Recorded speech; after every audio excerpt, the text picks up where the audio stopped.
மனிதன் நாகரீகம் எனும் குடிலில் ஏறி வசிக்கத் தொடங்கும் முன் ஒலிகள் அரைக்கூவல்களாய் வடிவம் பெற துவங்கிய காலம் தொட்டு கல் தோன்றி மண் தோன்றா காலத்தில் முன் தோன்றிய மூத்த மொழி நம் அன்னை தமிழ் மொழி. காலமெல்லாம் கடந்து நிற்கும் நம் தமிழ் மொழி உலகின் மிக பழமையான மொழி என்று கருதப்படுகிறது. மொழிகளுக்கெல்லாம் தாய்மொழியாக திகழ்ந்து தமிழரின் வரலாறு, வாழ்வியல், அறம், மாண்பு மற்றும் கலாச்சாரத்தின் அடையாளமாக விழுந்து வரும் அன்னை தமிழ் மொழியின் தொன்மையை அதன் பண்பாடு, இலக்கியம், சிற்பக்கலை, ஓவியக்கலை, கட்டிடக்கலை மற்றும் கல்வெட்டுகளில் காண முடிகிறது.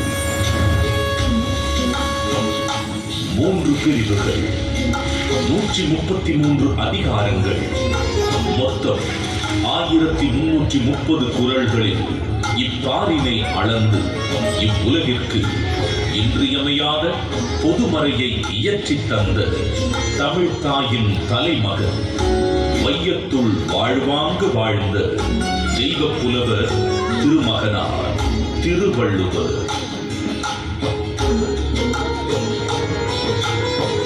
ஐயன் வள்ளுவனின் பிறந்த வருடம் தமிழக அரசால் கிமு 31 என்று வழங்கப்படுகின்றது.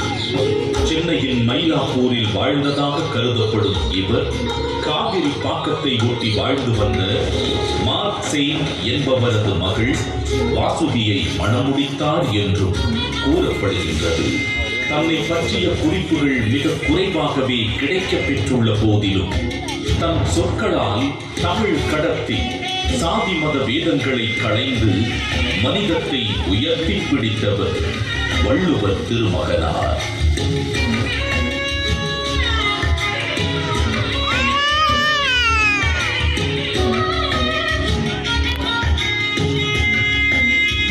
சுமார் 2000 ஆண்டுகள் பழமையான சங்க இலக்கியத்தில் 11 கீழ்கணக்கு நூல்களில் ஒன்றான திருக்குறளை தமிழ் மொழியின் தலைசிறந்த நீதி நூல்களில் ஒன்றென கூறலாம்.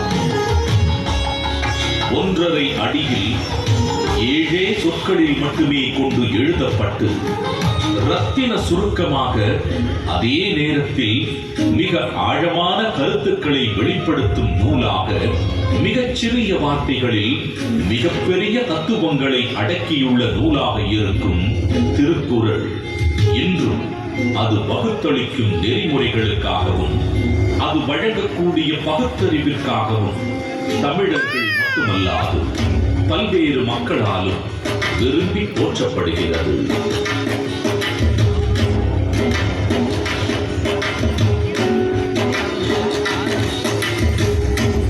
அறம், பொருள், இன்பம் என்று 3 பிரிவுகளாக அமையப் பெற்றுள்ள திருக்குறளில் முதல் பகுதியான அறம் எனும் பிரிவு மனித ஒழுக்கத்திற்கு அடிப்படையான மெய்யியல் மற்றும் தத்துவார்த்த கோட்பாடுகள் நிறைந்துள்ளன.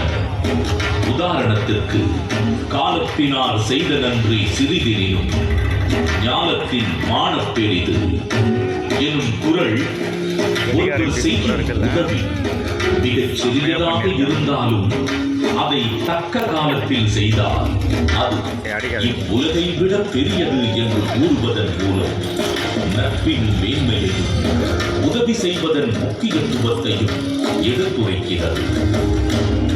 அடுத்த பிரிவான பொருட்பாலில் வாழ்வுக்கு தேவையான பொருளீட்டுதல், சுய மற்றும் சமூக முன்னேற்றத்திற்கான குறள்கள் இடம்பெற்றுள்ளன.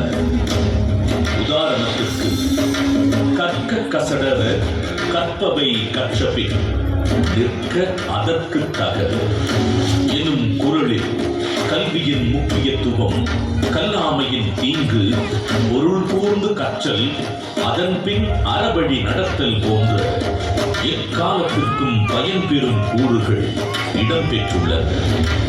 3ஆம் பிரிவான இன்பத்துப்பாலில் இல்வாழ்க்கைக்கு தேவையான அகக்கூறுகள் இடம்பெற்றுள்ளன. உதாரணத்திற்கு உடம்பொடு உயிரிடை என்ன மற்றன மடந்தையொடு எம்மிடை நட்பு எனும் குறள் உடலும் உயிரும் பிரியாமல் ஒன்றாக இருப்பது போல இல்லற வாழ்க்கையில் இருப்போர் ஒன்றாக இருத்தல் வேண்டும் என்ற பொருளுடன் காதலின் சிறப்பையும் இல்வாழ்வின் மேன்மையையும் உணர்த்துகிறது. ஏறத்தாழ 60க்கும் மேலான உலகின் பல்வேறு மொழிகளுக்கு மொழிபெயர்க்கப்பட்ட திருக்குறள் உலகெங்கும் அதிக அளவில் மொழிபெயர்க்கப்பட்ட சமயம் சாரா நூல்களில் ஒன்றாக திகழ்கிறது. திருக்குறளின் இலக்கிய வடிவமும் பொருளடக்கமும் அதன் செம்மொழி தன்மையை வெளிப்படுத்துவதுடன் உலக இலக்கியத்தின் ஒரு மாபெரும் ஆவணமாகவும் விளங்கி தமிழின் தொன்மையையும்